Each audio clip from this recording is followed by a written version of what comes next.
Sí, buenas noches. Muy buenas noches, maestro. Te saluda aquí Rodrigo Castellanos Gómez de la ciudad de Tuxtla Gutiérrez, Chiapas. Hoy transmitiendo e iniciando este nuevo proyecto y tú eres prácticamente el padrino de este proyecto que es Sistema Penal Acusatorio, hacer conversatorios y hacer comentarios acerca de este nuevo sistema de justicia penal, bueno, ya ni tan nuevo sistema de justicia penal.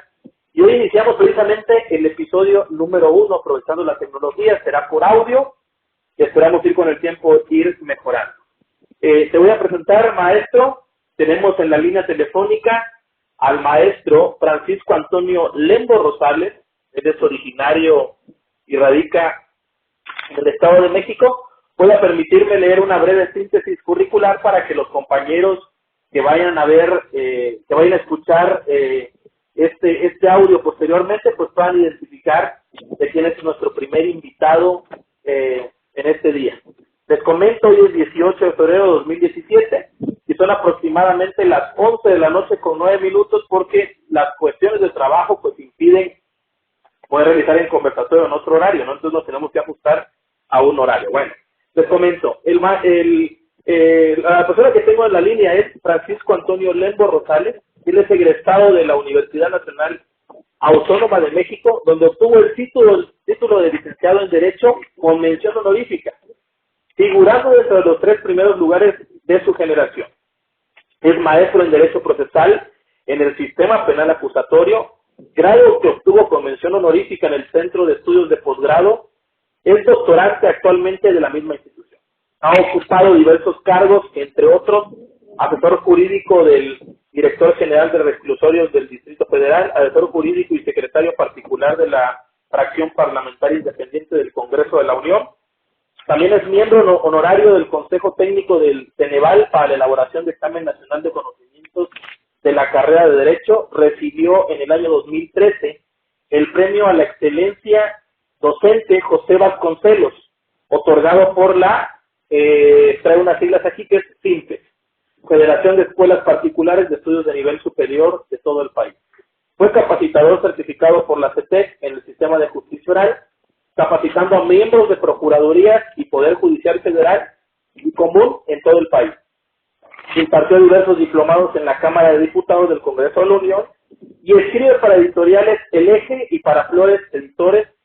Sus 19 obras de derecho publicadas, algunas han sido presentadas en la Suprema Corte de Justicia de la Nación por invitación de esta y actualmente se distribuyen en las librerías del país como El Sótano, Gandhi y Porrúa.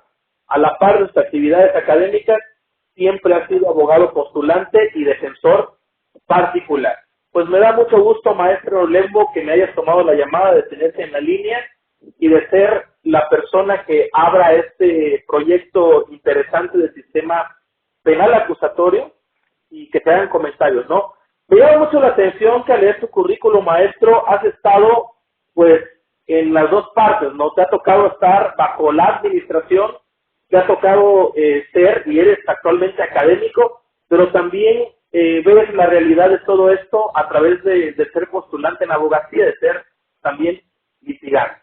El motivo de la llamada, maestro, es para hacer un conversatorio con temas del proceso penal acusatorio, pero no puedo dejar desapercibido o no puedo dejar pasar el hecho de que de todas tus obras tengas 2 obras o 2 libros relacionados con proceso penal acusatorio. Uno que se llamó Los Juicios Orales y otro que se llamó Las Audiencias Penales del Proceso Acusatorio adversarial en el Código Nacional. Me gustaría primero, maestro, que nos hicieras un breve comentario acerca de por qué escribir un primer libro de juicios orales. ¿Qué llevó a que tú tuvieras que escribir un primer libro de juicios orales? Sí, muy bien, maestro, buenas noches y gracias a todos los compañeros que han aportado mucho para el conocimiento de este sistema. La verdad es que en este grupo y en algunos otros que participamos, con gente muy entusiasta, así como tú que ha tomado la iniciativa de estas cuestiones, pues es como hemos todos los abogados mexicanos ido sacando adelante este nuevo paradigma que desafortunadamente o afortunadamente nos tocó vivir, ¿verdad? De nuestros grandes maestros, de los que comentábamos, ¿verdad? los grandes juristas con los que nos formamos, pues ellos nacieron, estudiaron, crecieron y murieron con un mismo sistema, y a nosotros fuimos la generación que nos tocó el cambio de la máquina de escribir a la computadora, y de este sistema de justicia penal que cambió totalmente de manera paradigmática. Y en ese sentido, y respecto a la pregunta que me haces favor de formularme, te comento que pues yo, como todos, me enfrento todavía a la realidad de que no puedo decirme un conocedor o un sabio del sistema, sino que estamos aprendiendo y nos estamos formando, y en esa necesidad advertí yo que ya teníamos suficientes libros o suficiente literatura respecto a cuestiones doctrinarias, y un primer problema que yo me enfrenté es no advertía yo esquemáticamente cuál era la diferencia entre el sistema llamado mixto, el anterior de corte más bien inquisitivo, pero con tintes de oralidad o de acusatorio.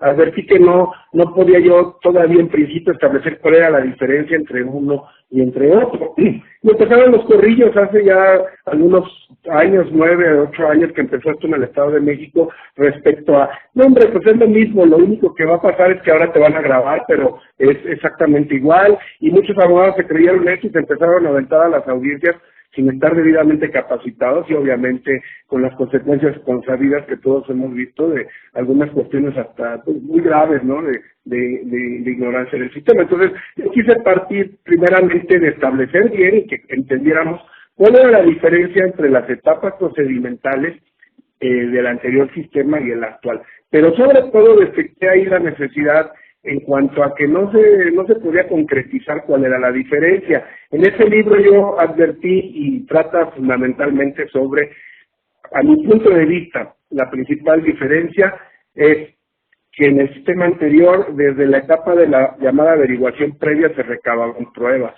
Entonces, la diferencia principal es en el nuevo sistema tenemos que pasar por lo que son los datos de prueba, los medios de prueba y las pruebas en las 3 etapas diversas. Entonces, partiendo de esa idea, yo mis clases en la República las empecé a impartir partiendo de ese principio, y para eso me sirvió ese libro, que es muy pequeñito, pero es esquemático. Y en ese libro señalamos la primera etapa, que es la etapa de investigación, la etapa intermedia y la etapa de juicio. Y de esa manera vamos explicando en ese libro cómo es que los datos de prueba, primero digo, los antecedentes de investigación se convierten en registros, los registros se convierten en datos de prueba en la primera etapa, que es la de investigación, y cómo debemos de trasladarlos y convertirlos en medios de prueba en la etapa intermedia. Y aquí es donde yo me he dado cuenta que es donde estamos muchas veces atorándonos un poquito, porque los abogados penalistas éramos mucho de que todo lo que ofrecíamos como prueba no será admitido, porque el artículo 20 constitucional anterior a la reforma decía: se admitirá como prueba todo aquello que produzca convicción, y poco más o menos, sin ningún límite. Había abogados que ofrecían cartas de recomendación, cartas de buena conducta, diploma de su participación en el equipo América, su velita de primera comunión, firmas de toda la colonia, porque todo eso se admitía como prueba. Entonces, bajo esa tesitura, los abogados penalistas, sin incluido, éramos un poquito, digamos, navegábamos con holgura, porque no íbamos a tener el problema más que de aportar todo lo que se pudiera, a ver que el juez seleccionara qué le servía y qué era lo que se podía hacer. Ahora, en la etapa intermedia, en este nuevo proceso, todas estas pruebas tienen que pasar por un filtro.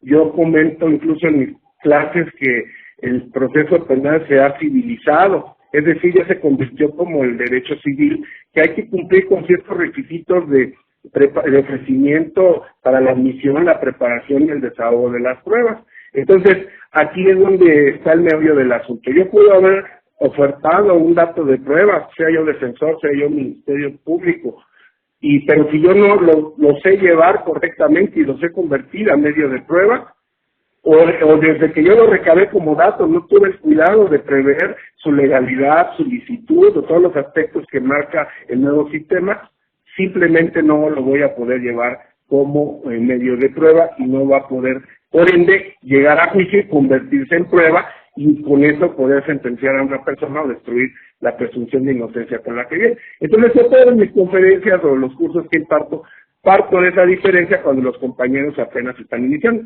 y perdón que me haya extendido un poquito, pero eso es básicamente de lo que habla mi primer libro. Por eso es más que nada un esquema que puede servir a docentes y demás de muchachos de nuevas generaciones para que entiendan cuál es la diferencia entre el sistema anterior y el actual.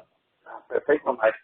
Después hubo, no sé si hubo la necesidad, en el año 2015, publicas otro libro que se llama Las audiencias penales del proceso acusatorio adversarial en el Código Nacional. ¿Por qué hubo la necesidad ahora de escribir audiencias? Ya habíamos tenido un primer libro donde nos hablas acerca de esas diferencias entre un sistema tradicional, esta transición al sistema de corte acusatorio, y después viene este otro libro que es un libro muy importante también, muy bueno, que nos habla acerca de las audiencias. Y esto es una guía para aquel litigante que se va a su audiencia, que va a tener su audiencia de control, que va a tener su audiencia inicial, que tiene su primer encuentro. ¿Este libro le sirve para el litigante como guía a ir a audiencia?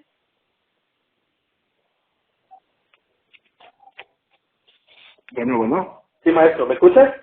Sí, ya, te corté un poco, pero sí, ya estoy aquí. Ok, te vuelvo a comentar. Sale un segundo libro que se llama Las audiencias penales del proceso acusatorio empresarial en el Código Nacional. ¿Qué nos enseñas o qué nos muestras ahora en este libro? ¿Cuál es su contenido y la importancia o relevancia de esa problemática que te has de haber planteado para poder justificar la realización de esta bonita obra? Sí, caray, pues primero aquí muy sorprendido porque precisamente este libro, como tú ya lo habrás observado, querido colega, pues está dedicado, entre otros, a mis alumnos fiscales y ministerios públicos, precisamente del estado de Chiapas, del cual yo soy prácticamente ya enamorado, de su gente, de todo esto, porque tuve la oportunidad hace 2 años o 3 de ir a capacitar a algunos miembros de la Procuraduría. Fui invitado por el Centro de Estudios de Posgrado, que es mi casa de estudios y además donde yo laboro. Entonces me encontré con una situación de que los muchachos, los fiscales, me decían, mira, ya nosotros de doctrina, pues ya vinieron algunos tratadistas, ya vinieron extranjeros, ya lo que queremos no es eso, ya queremos que nos digan qué es lo que vamos a hacer, porque ya entendimos principios, ya entendimos cuál es la diferencia entre un sistema y otro, pero ya por favor, tenemos poco tiempo para que esto inicie. Nosotros estamos dejando ahorita trabajo en la oficina, pero ya queremos que ustedes nos enseñen qué es lo que vamos a hacer en la práctica. Y entonces, bueno, yo le dije, no debemos de desdeñar la doctrina porque ahorita es un problema que estamos teniendo y al que nos estamos enfrentando, que como que estamos satanizando al doctrinario, ¿no? Y decimos, es que el doctrinario no nos enseña nada, no sale más que de sus teorías que son inaplicables, y entonces ya nos fuimos al lado extremo. Y entonces ahorita estamos con una enfermedad que se llama procesalitis aguda. ¿Por qué? Porque sí, somos expertos en Código Nacional, en técnicas de litigación, pero lo que se nos olvida es que la base de este nuevo sistema es el argumento. Y si nosotros no tenemos una formación doctrinaria suficiente, nuestro argumento no va a ser convincente, nuestro silogismo jurídico, para lograr éxito en las pretensiones diversas que se van dando en las etapas. De esta manera, pues entonces les dije a mis muchachos, alumnos fiscales de Chiapas, que los quiero mucho, espero volver pronto a estar por allá, les dije, bueno, ok, vamos a practicar, dejemos de lado la doctrina, y les proporcioné las carpetas de investigación, algunas con las que su servidor he trabajado, y les dije, pues vamos a iniciar con la práctica, que son algo muy común que ustedes van a poder o van a tener que hacer, que son las órdenes de aprehensión. Muy bien, se pusieron a trabajar en ese punto y bueno, iniciamos la simulación de las audiencias y pues ahí me empecé a notar cuáles eran las áreas de oportunidad que se estaban presentando. Por ejemplo, en primera instancia, desde el inicio de la audiencia, el encargado de sala, que simuló en la cuestión de encargado de sala, pidió al público ponerse de pie y cosas así, donde les dije, bueno, creo que los doctrinarios que vinieron no les dijeron que esta audiencia es a puerta cerrada, ¿verdad? Bueno, afortunadamente ahora ya el Código Nacional así lo establece, entonces no había necesidad de hacer indicaciones al público, ¿verdad? Esa fue una primera situación que me encontré. Posteriormente me encontré el caso del artículo 141, que nos habla precisamente de las formas de conducción del imputado al proceso. El artículo 141 nos habla del citatorio, la orden de comparecencia y la orden de aprehensión. Y en su fracción tercera, párrafo primero, establece el Código Nacional, me estoy refiriendo a él. En la clasificación jurídica que realice el Ministerio Público, se especificará el tipo penal que se atribuye. Este punto mis alumnos lo cubrieron muy bien, porque bueno, ya tenían experiencia en el sistema anterior. También se solicitaban órdenes de aprehensión, nada más que se hacía por escrito. Ellos me señalaron el hecho circunstanciado, me señalaron contra quién iba la orden de aprehensión, me describieron el tipo penal, todo perfecto. Pero hasta que llegamos a este punto, que casi todos en su mayoría omitieron. El siguiente punto que fue el que se omitió, el que yo noté que se omitió fue, por ejemplo, el grado de ejecución del hecho, que señala el artículo 141, repito, fracción tercera, párrafo primero. Nos dice que el Ministerio Público, además de especificar el tipo penal, tiene que señalar el grado de ejecución, y ahí me encontré con el primer problema. Se nos está olvidando la teoría del delito, porque me dijeron, es la participación. Dije, no, el grado de ejecución no es la participación. Y entonces tuvimos que, ya les mostré la necesidad de regresar a la doctrina, ¿verdad? El grado de ejecución es nuestros delitos, nuestro sistema jurídico sanciona dos tipos de grado de ejecución, que es el delito consumado y la tentativa de delito, que atendiendo al iter criminis son las dos etapas que pueden ser sancionables con nosotros. Posteriormente ya el mismo artículo establece que el MP debe señalar al juez la forma de intervención. Ahí sí ya les dije, ahí sí ya tenemos que hablar de autores materiales, copartícipes, y también me encontré en una situación de que a veces no sabemos distinguir, por ejemplo, entre un cómplice y un instigador o un autor material de un autor intelectual. En fin, tuvimos que estar revisando la doctrina y creo que ya les quedó más que claro que no debemos divorciar una cosa de la otra. Y por último, tendríamos que señalar, de acuerdo al artículo, la naturaleza dolosa culposa de la conducta. Si no se da cumplimiento a ese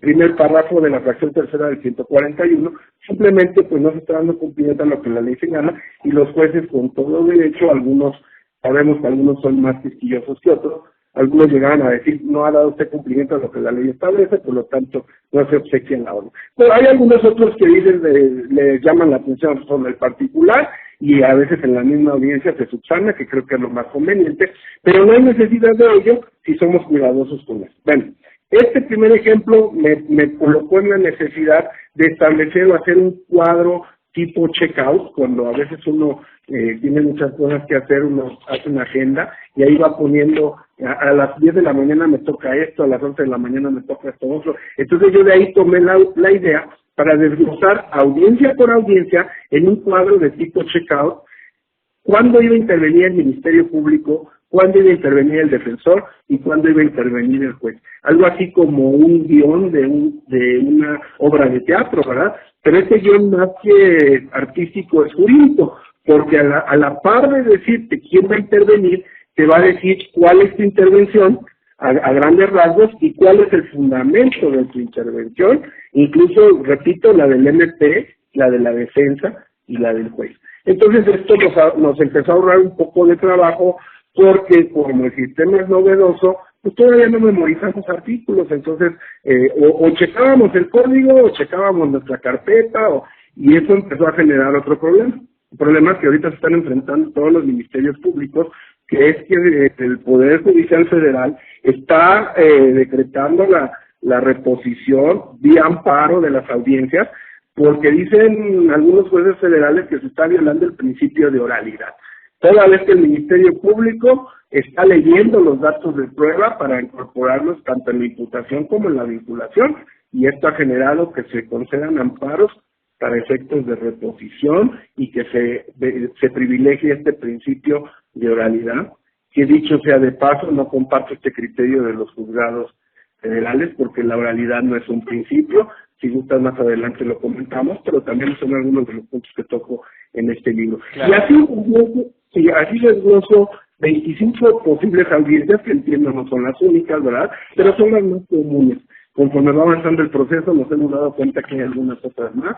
Las principales, te comento, estimado maestro y colega, Las principales son la inicial, la de duplicidad, la de vinculación. Estamos hablando de alrededor de 6 audiencias, que son las que a veces se logran estudiar en los cursos de capacitación, pero por ejemplo no nos alcanzan a enseñar cómo se lleva a cabo una audiencia para el ofrecimiento y desahogo de una prueba anticipada, para solicitar declaratoria de abandono de bienes asegurados, para solicitar autorización de providencias precautorias, de medidas cautelares o modificación de medidas cautelares. En fin, una serie de audiencias que a veces, como es algo novedoso, decimos, bueno, ¿cómo empiezo? Pasa como cuando uno salía de la carrera y te decían, ponte a hacer una demanda, y tú decías, cuando agarrabas la máquina, decías, caray, ¿y cómo empiezo? Entonces este libro es lo que trata de cubrir ese aspecto de manera muy ágil, tipo acordeón, para todos aquellos que inician, ¿verdad?, con el sistema, y la verdad es que ha tenido mucha aceptación. Vamos en la segunda edición. En algunos estados de la República no alcanza a llegar porque se está agotando en los que quedan más cerca del Distrito Federal, de tal manera que a veces de sus servidores tengo que llevar ahí la obra a algunas entidades apartadas para que los muchachos todos puedan aprovechar pues lo que este humilde servidor les puede aportar en ese sentido, estimado maestro. Pues qué bueno, maestro, me da mucho gusto, la verdad, que dediques parte del tiempo, independientemente de las horas de trabajo, de tus audiencias, pues a transmitir estos conocimientos a través de los libros que has publicado. Me parece que has tocado 2 puntos sumamente importantes que quiero abundar un poquito. El tema de la clasificación jurídica, que va muy emparejado con nuestro 311 del Código Nacional en cuanto a la formulación de la imputación, que te pide exactamente los mismos requisitos cuando estén imputando. Y fíjate que aquí sí ha habido una confusión muy marcada, ¿no? Cuando el fiscal hace sus, no, insisto, no todos los fiscales, obviamente, ¿no? Pero sí algunos han confundido esta parte, y sí cuando hacen la formulación de la imputación, se olvidan que la formulación de imputación tiene una metodología muy marcada, y dentro de ellas va implícita esta clasificación jurídica que tú nos hacías comentario, ¿no? Yo recuerdo tener tuve una audiencia por robo ejecutado con violencia, por arma de fuego, y luego tuve otra muy sencillita que era de ataques a las vías de comunicación. Aquí en mi estado, el venir conduciendo en estado de ebriedad aún todavía es un hecho que la ley señale como delito, pero yo en esas 2 ocasiones le pedía de favor al Ministerio Público que toda vez que se había conducido con excesivo término jurídico y con excesivo articulado en la audiencia, artículos y fracciones, pues mi imputado no comprendía perfectamente bien lo que le estaba atribuyendo como una clasificación jurídica, ¿no? Lo que yo le pedía de favor al fiscal en ese momento era que él me diera la clasificación jurídica conforme me lo pide el Código Nacional, pero sin que me hiciera mención de tanto articulado y que me fuera muy concreto diciendo, ¿no?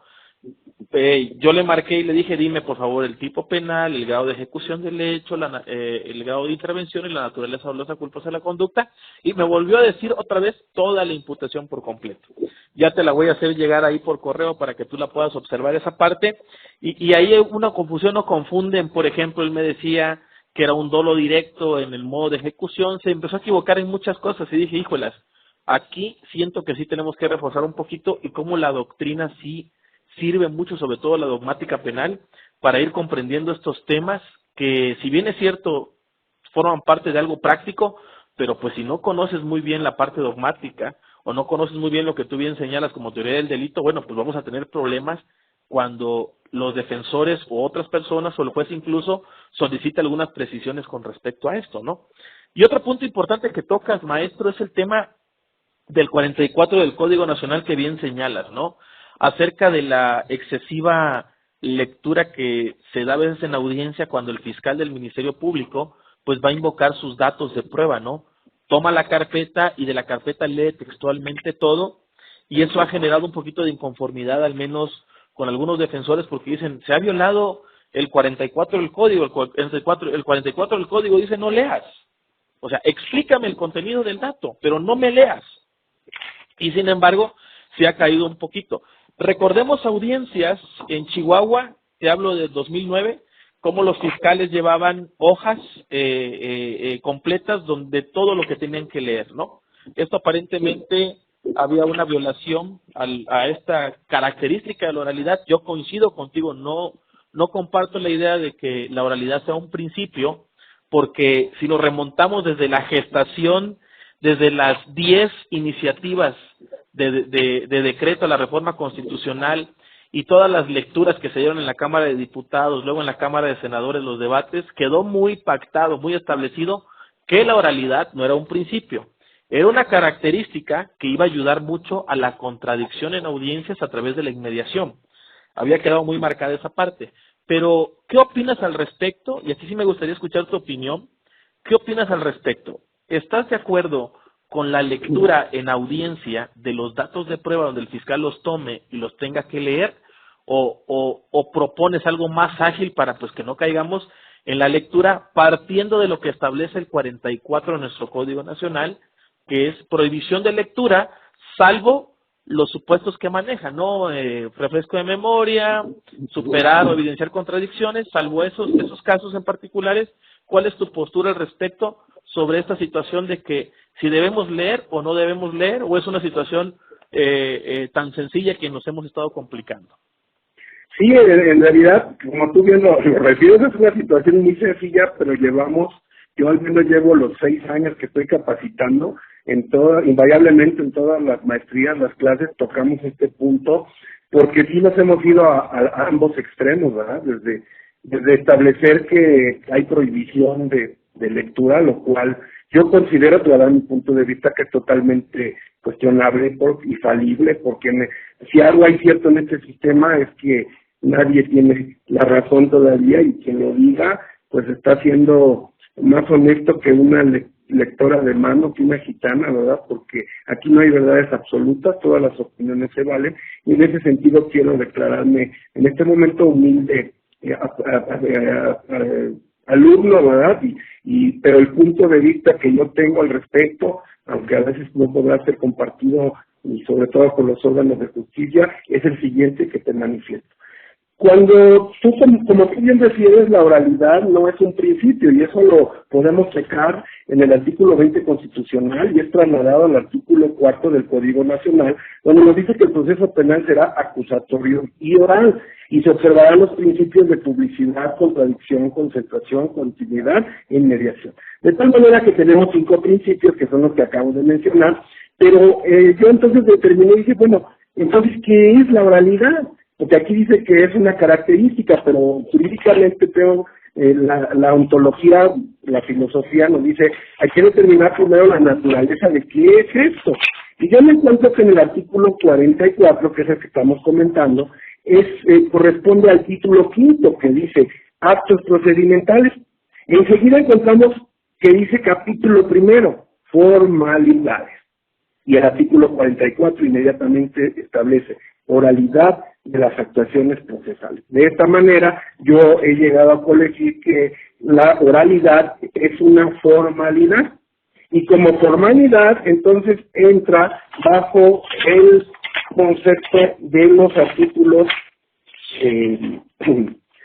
97, ¿verdad? O sea, que está segundo párrafo, que dice: los actos ejecutados en contravención de las formalidades previstas en este código podrán ser declarados nulos, salvo que el defecto haya sido saneado o convalidado. Entonces, suponiendo que la hubiese, porque yo no lo comparto mucho, salvo en casos donde sí, como tú comentas, el Ministerio Público de manera excesiva se pone a leer hasta su nombre, ¿verdad?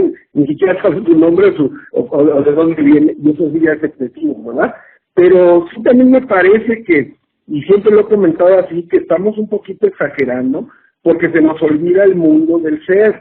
El Ministerio Público en México es un personaje que no trae nada más una carpeta de investigación, de donde se puede aprender fácilmente, a primer bote pronto, nombres, cantidades, fechas, calibres de armas, nombres de testigos, ubicaciones. Eso es imposible, ninguna persona, creo, que sea normal, lo podría hacer. Entonces, el pretender y confundir la oralidad con la memorización me parece algo muy grave, y eso es lo que nuestros tribunales federales están ahorita en esa disputa, y están casi todos inclinándose a que no se debe de leer, cuando yo no encuentro ningún artículo en el Código Nacional que expresamente diga que está prohibido leer. El artículo 44 dice que las partes pueden auxiliarse con documentos o cualquier otro medio.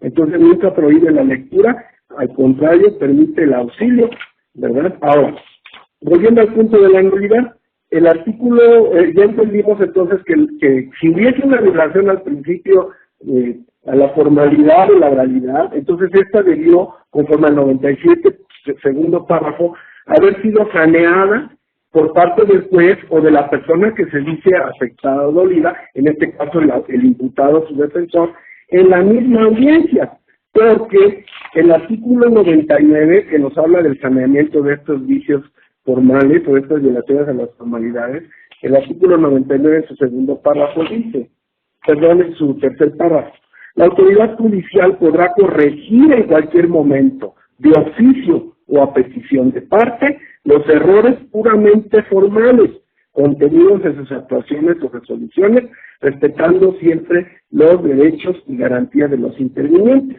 Y enseguida, el siguiente párrafo dice, se entenderá que el acto se ha saneado cuando no obstante la irregularidad ha conseguido su fin respecto a todos los interesados.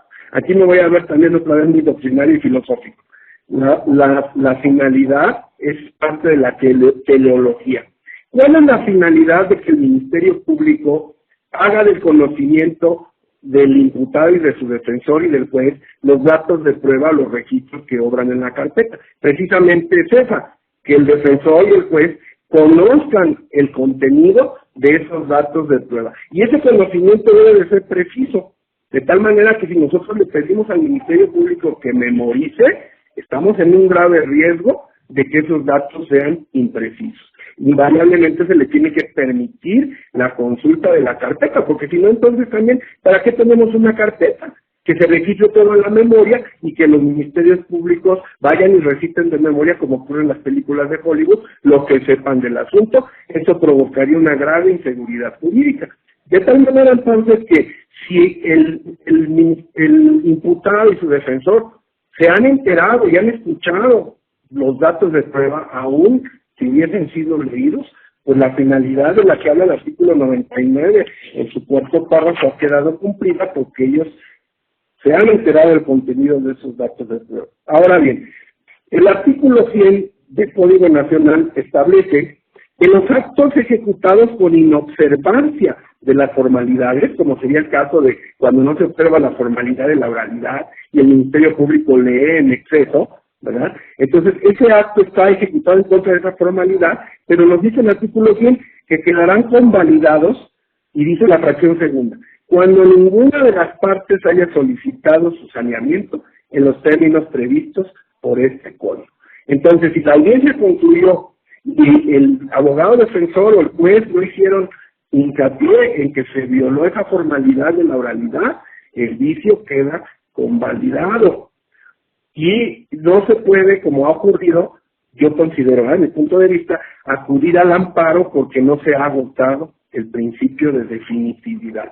Es una incidencia que debió haberse hecho valer antes del término de la audiencia. ¿Qué ha pasado en la realidad? En la realidad es que el defensor corre, presenta su amparo indirecto y tengo por ahí ya una resolución donde se ha concedido, y me parece grave que los juzgados federales han dicho por violación al principio de oralidad. Así textualmente lo han expresado, siendo que está clarísimo que no es un principio. Pero más aún, todavía más aún, para que un amparo proceda después de la reforma, la abrogación de la ley de amparo, de la reforma del 2013, de la cual también tengo un libro que se llama Los derechos humanos y las garantías a la luz de la nueva ley de amparo, establece que para que un amparo proceda, debió haberse violado un derecho humano. Entonces yo lo que no encuentro en esa resolución donde se amparó al imputado, porque el Ministerio Público le leyó los datos de prueba y le violó el principio de oralidad, lo que no encontré en ese amparo es una explicación silogística razonada y motivada, donde el juez de distrito me diga qué derecho humano se violó cuando el Ministerio Público leyó esos datos de prueba de la carpeta. Y bueno, algunos me dicen, es que se violó el debido proceso, y, en fin, puede haber algunas consideraciones ahí, pero ninguno me ha dicho se violó el artículo tal, el derecho humano contenido en tal convención, en tal tratado internacional o en la propia Constitución, el derecho fundamental tal. Pero todavía aún más. Amén de haberse violado un derecho humano, debe de explicar el juez en su sentencia de amparo cuál fue la trascendencia de esa violación al fallo. Y me explico. Es decir, ¿en qué afectó o influyó que el Ministerio Público haya leído los datos de prueba de la carpeta? ¿Cómo impactó para que se haya dictado un acto de vinculación a proceso? Si no hace esa explicación razonada, creo que la sentencia de amparo que concede el amparo para efectos de reposición del procedimiento carece de motivación. Ahorita estamos asesorando por ahí a algunos compañeros de ministerios públicos para que en algún estado de la República, para que precisamente ya se interpuso la revisión, haciendo valer estos aspectos. Primera, no se viola un derecho humano. Segunda, la sentencia no dice cuál fue la trascendencia de esta lectura. Y estamos en espera de que este colegiado resuelva, y eso va a ser muy trascendente para todos los ministerios públicos del país, porque a pesar que yo no soy ministerio público, sí comparto la realidad de sus cargas de trabajo, y me parece que es una exageración el pretender que todo se lo memoricen. Eso es imposible y va a poner en graves aprietos al sistema, porque si las audiencias están reponiendo y reponiendo y reponiendo, todavía se va a colapsar más el sistema. Yo considero que si el Ministerio Público, ya para concluir esta idea, que el Ministerio Público leyó o se apoyó para la lectura de los datos de prueba y lo hizo de tal manera que el defensor y el juez pudieron percibirlos, porque incluso no me dejarán mentir todos mis colegas que me escuchan, que hay audiencias donde el mismo juez le dice al MP, licenciado, por favor más despacio porque yo estoy tomando los datos para elaborar mi resolución, ¿verdad? Se ven esas situaciones, el defensor también está notando, en fin, no le veo yo el por qué satanizar esto de la lectura, salvo cuando es excesiva, ¿verdad? Pues serán ahora las directrices de estos amparos que se resuelvan ya en revisión las que nos digan cuál es el criterio correcto. Este es mi humilde punto de vista, no podemos perder de vista la realidad, y la realidad es que no se puede confundir la memorización con la oralidad. Por ahí Demóstenes, que fue un gran orador y que era tartamudo, ¿verdad?, decía que la memoria es la inteligencia de los tontos, ¿verdad? No se trata aquí de memorizar datos de prueba y a ver quién memoriza más, sino, como tú bien lo mencionabas, estimado colega, quién hace el mejor argumento y quién lo razona mejor. Y no por ello está prohibido consultar o apoyarse en la carpeta de investigación. Eso es mi humilde punto de vista. Claro que sí, maestro. Comparto tu opinión. Creo que la carga de trabajo de los fiscales es bastante compleja, es complicada porque, pues, como bien lo dices, no solo atienden un caso, ¿no? Son muchos asuntos, son muchas carpetas, pero fíjate que independiente de toda esta situación, a mí me gustaría ver en alguna audiencia un fiscal del Ministerio Público, un Ministerio Público, pues apoyándose en las tecnologías para disertar su imputación. ¿Por qué no ver un fiscal que lleva en su computadora unas diapositivas con fechas, con horas, con lugares, con la finalidad de que esto vaya siendo más ágil? Claro, esto pecando en la inocencia de que la carga de trabajo le permita al fiscal, pero pues yo veo muy difícil que también el fiscal del Ministerio Público se pueda sentar con su laptop, abrir un documento en PowerPoint, poner datos importantes, por lo que yo considero que pues aún todavía no lo vamos a ver. Necesitamos mucha infraestructura y mucho recurso humano para ir solventando esta situación y permitirle descargar un poquito más trabajo a los fiscales y pues sus audiencias puedan ser un poquito más ágiles y sin este excesivo de lectura que tú dices, aunque pues obviamente el Código Nacional me imagino que quiso plasmar en ese 44 segundo párrafo, pues que entre menos se apoyen para dar lectura a documentos, pues más ágil es la audiencia. Hay otro punto, sí, adelante, sí. Hay otro punto importante que quisiera comentarte, maestro.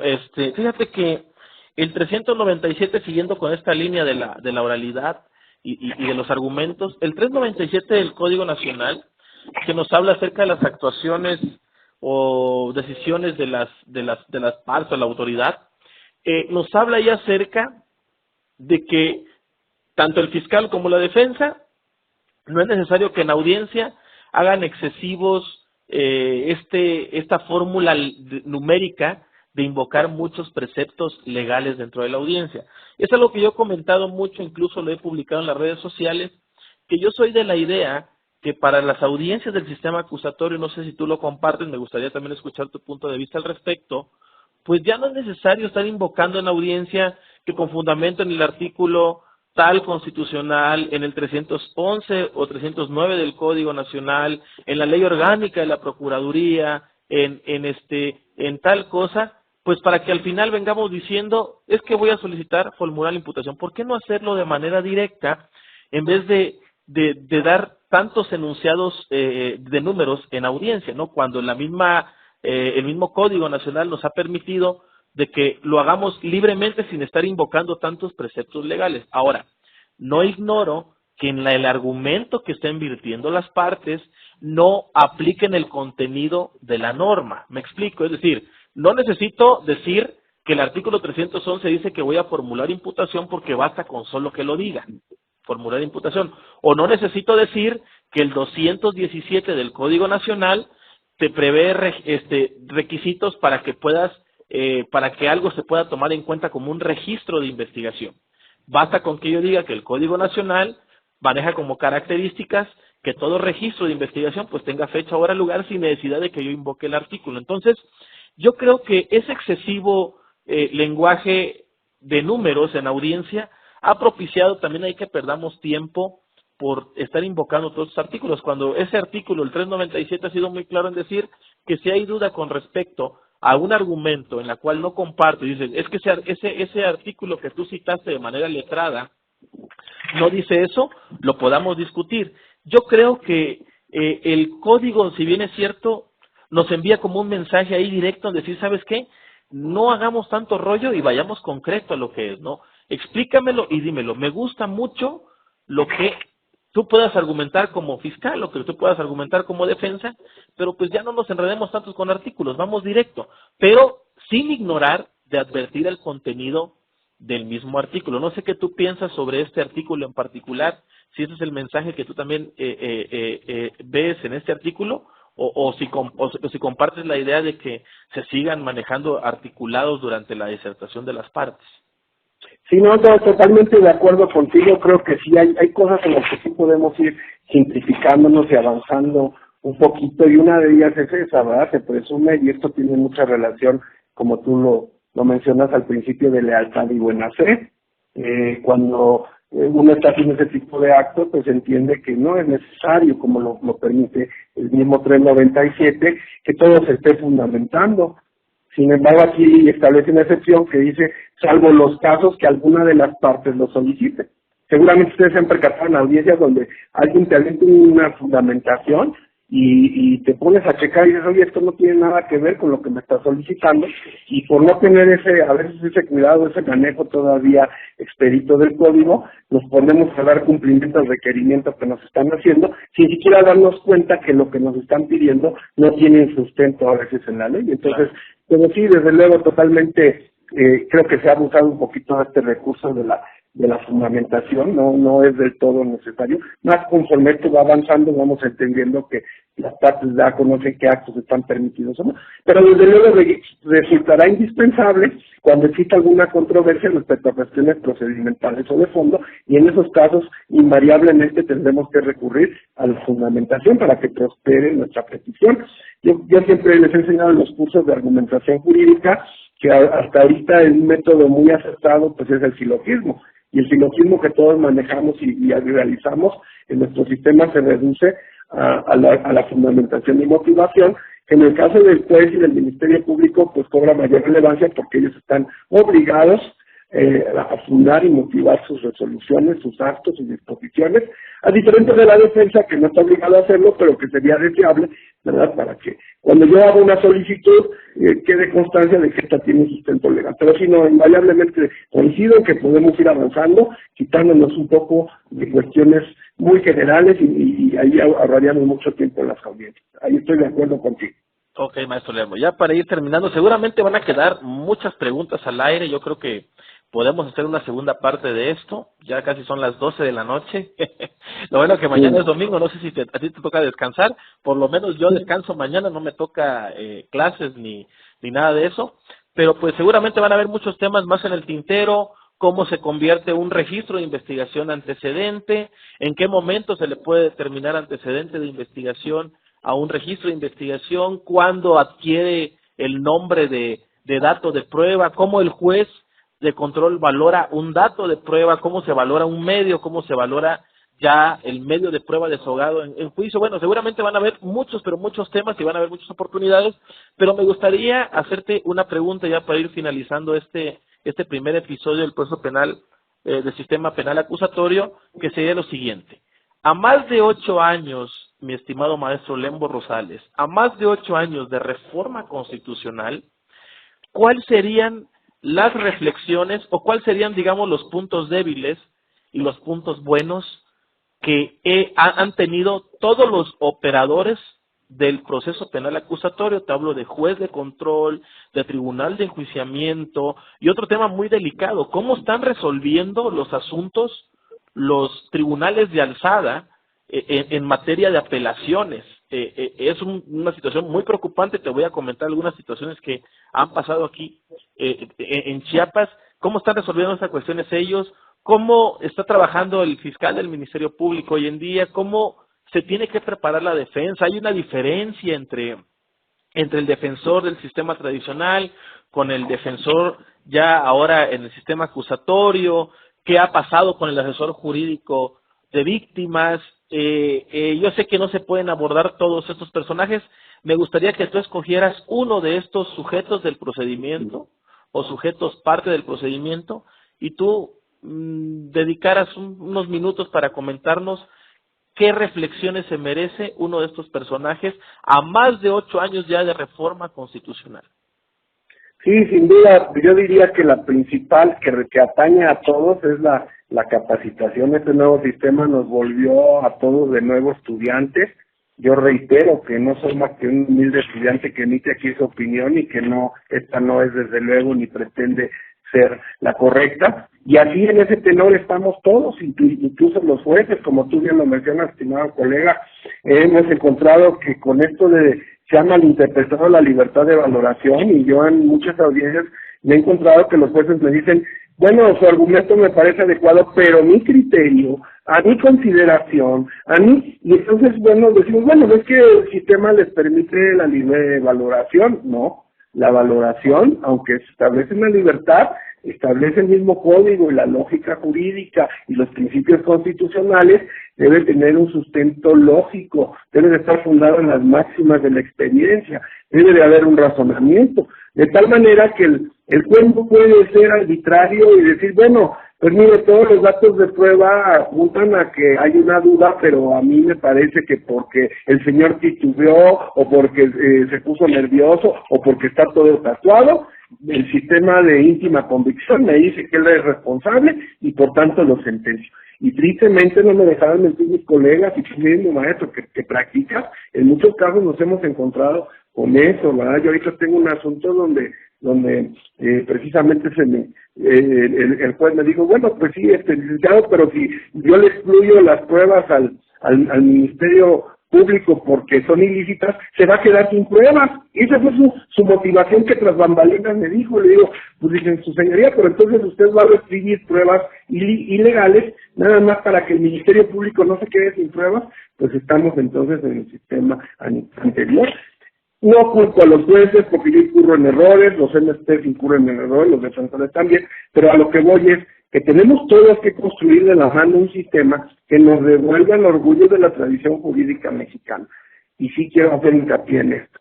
Nuestro antecedente no está en Chile, no está en Colombia, no está en Venezuela. Nuestra tradición jurídica está en nuestros grandes maestros mexicanos, que por mucho no se pueden comparar con los tratadistas de otros países de Sudamérica. El sistema acusatorio no proviene de Chile, no proviene de Sudamérica. El sistema acusatorio proviene de Roma y de Grecia, y nosotros tenemos una alta tradición romana. Entonces yo lo que los invitaría a los tres actores que me mencionas, abogados, jueces, todos finalmente estamos en la misma en el mismo barco, es a regresar a la doctrina y no casarnos tanto con el procesalismo, porque el procesalismo no encuentra su sustento o su sustancia fuera de la doctrina. Y ahorita hemos satanizado mucho a los doctrinarios, y ese ha sido un grave error, que hemos encontrado, como tú bien lo adviertes y me lo mencionas, resoluciones que nos sorprenden porque están carentes de toda lógica jurídica,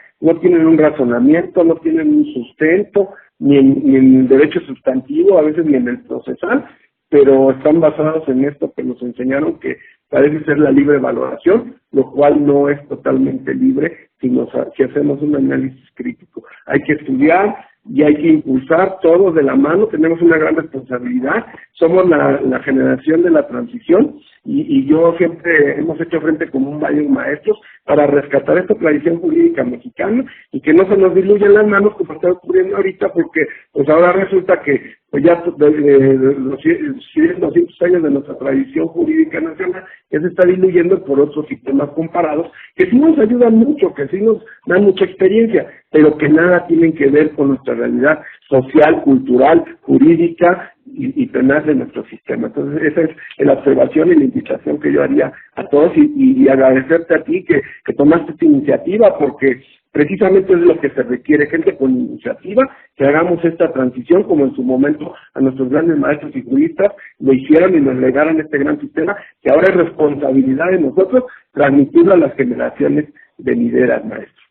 Pues te agradezco mucho, maestro Lembo, por tu comentario. Solo una última intervención, maestro Lembo. Sí. ¿Qué opinas acerca, ya dejando un poquito de lado la parte práctica, qué opinas hoy en día del avance que ha tenido la academia, en particular con el estudio de la investigación del sistema acusatorio mexicano, y qué ha pasado con los investigadores en el sistema penal acusatorio? Sí, digo, debemos ser realistas. En realidad esta camada de los grandes maestros que platicábamos tú y yo, ¿verdad? Del maestro Pallares, del maestro Burgoa, hasta ahorita no ha habido una nueva camada de escritores de esa talla, ¿verdad? Pero bueno, pues se está construyendo, tenemos que hacer una nueva época con estas situaciones, pero sí es verdad que la investigación ha quedado un poquito de lado en este falso paradigma de que el doctrinario es despreciado porque es alguien que se encuentra en su oficina y que no entiende lo que es pedir un expediente. Pero creo que ahorita hay una nueva camada de doctrinarios que sí somos los que andamos por ahí en las audiencias, que sí nos enfrentamos a la realidad y que no dejamos de contemplarla en nuestras obras. Entonces yo sí veo muy prometedor el futuro. Hay una gran gama de escritores, yo creo que a su servidor soy el más humilde de ellos, porque hay escritores que no son de renombre, que no los conocemos, pero vemos sus obras y quedamos maravillados. Y digo, para muestra un botón basta, aquí en el chat que nosotros manejamos, ¿verdad? Las exposiciones del maestro Saucedo, de los grandes maestros que seguramente tendrán en el futuro la talla de esos grandes doctrinarios, pues nos dejan un gran sabor de boca de que esto va muy bien y que debemos de darle mucho al lado de la investigación para dejar una obrecita a las generaciones que vienen y que esto no se vaya diluyendo nada más en procesalismos o reglas que son meramente, pues como dicen por ahí, técnicas de litigación. Yo quisiera, por ejemplo, comentarte, ya para concluir, que bueno, por ahí nos enseñaron que yo cuando contrainterrogo le puedo exigir al testigo que me responda nada más sí o no. Y entonces yo nada más les pregunto, bueno, díganme por favor en el Código Nacional, ¿dónde dice que la respuesta, que yo puedo obligar al testigo a que no me diga más que sí o no? No existe esa limitante. Sin embargo, con los sistemas comparados nos han enseñado que usted contésteme sí o no y no se extienda más. Cuando el testigo, yo considero que tiene el derecho de manifestar lo que él considere. Máxime si se trata de un perito que a lo mejor el defensor pueda hacerlo incurrir en responsabilidad penal con un manejo tendencioso del interrogatorio. Y cosas así que miles de temas, como tú bien dices, que no terminaríamos y que se van a tener que construir. Me dicen por ahí, ¿cuánto tiempo cree usted? Digo, pues caray, el otro llevaba 100 años y nunca se acabó de construir. Pues lo que sí les puedo asegurar es que probablemente nosotros no lo vamos a ver terminado. Además, el derecho es dinámico y nunca va a haber un momento en que digamos ya está esto concluido. Pero aquí tenemos la gran responsabilidad como dices tú, ya concluyendo, de la investigación y de compartir todos esos conocimientos o nuestras opiniones con los demás compañeros. Te agradezco esta iniciativa y te felicito, por eso gustoso quise participar para alentar a los demás profesores a que nos enseñen, ellos que son grandes maestros, sus puntos de vista. Claro, claro. Pues te agradezco mucho, maestro Lembo Rosales, que me hayas tomado la llamada y que hayas sido la persona que hayas iniciado también junto conmigo con este proyecto, que es el episodio número 1. Lo vamos a editar, vamos a ir mejorando todavía la calidad de audio, vamos a intentar que todo esto sea con imagen y seguramente la tecnología nos va a ir dando esa pauta. Como bien lo mencionas, maestro, hay muchas personas que tienen mucho conocimiento que hay que aprovechar de ellos. Bien decías, el maestro Saucedo lo tendremos aquí en Chiapas, vendrá a darnos una disertación junto con un juez federal.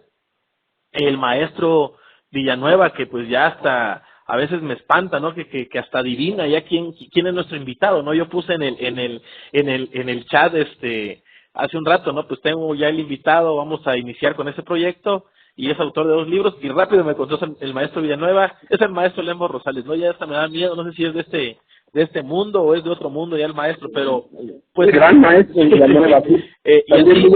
Muy admirado. Y ahí estamos otra persona que inició junto a este proyecto de hacer una red de varios abogados a lo largo de toda la República Mexicana, que yo en la visita que tuve en la ciudad de Cancún, Quintana Roo, pues me invitó también para formar parte de su chat, que es el maestro Azaín, Eduardo Azaín, que él es capacitador de la policía. También en su momento lo vamos a entrevistar. Otro tema también bien delicado, que es la policía. Otro gran maestro, sí, de todos mis respetos, muy querido, y además una gente súper capaz y que está en el día a día de la función de la policía, que es algo que se nos olvidó. Ya la CETEC desapareció, bajó la cortina, se llevó nada más 21,000 millones de pesos y se le olvidó lo más importante, que era la policía. Así es, pero bueno, sí, ya son temas que vamos a ir tocando poco a poco, y les adelanto para todos los compañeros que nos van a escuchar a través ya del formato editado de este primer episodio, que el siguiente programa pues vamos a invitar al maestro Arturo de Villanueva,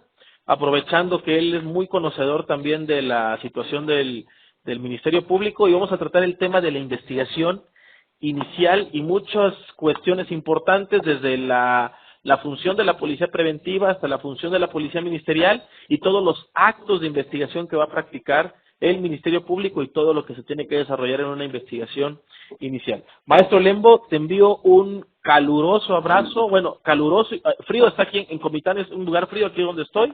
Yo terminé clases hace ratito a las 10 de la noche, aquí muy frío Comitán, pero Tuxtla Gutiérrez te diré que es muy caluroso, y te mando un fuerte abrazo desde Chiapas, maestro Lembo. Te agradezco mucho que me hayas tomado la llamada. Son las 12 de la noche con 4 minutos que hemos terminado este conversatorio, y muchas gracias, maestro. No me resta decirte los agradecimientos por haber tomado el tiempo para compartir con nosotros la experiencia que vertiste en tus libros y los comentarios que nos has realizado el día de hoy. Te mando un fuerte abrazo, maestro, y estaremos pendientes y nos veremos en la próxima ocasión. Un saludo, maestro, y un abrazo. Un abrazo y gracias por hacer historia, porque es lo que estás haciendo, maestro, con esta gran idea, que esperemos que sea muy fructífera, y así estoy seguro que será. Gracias. Gracias, maestro. Hasta luego. Un abrazo. Que descanses, maestro. Gracias.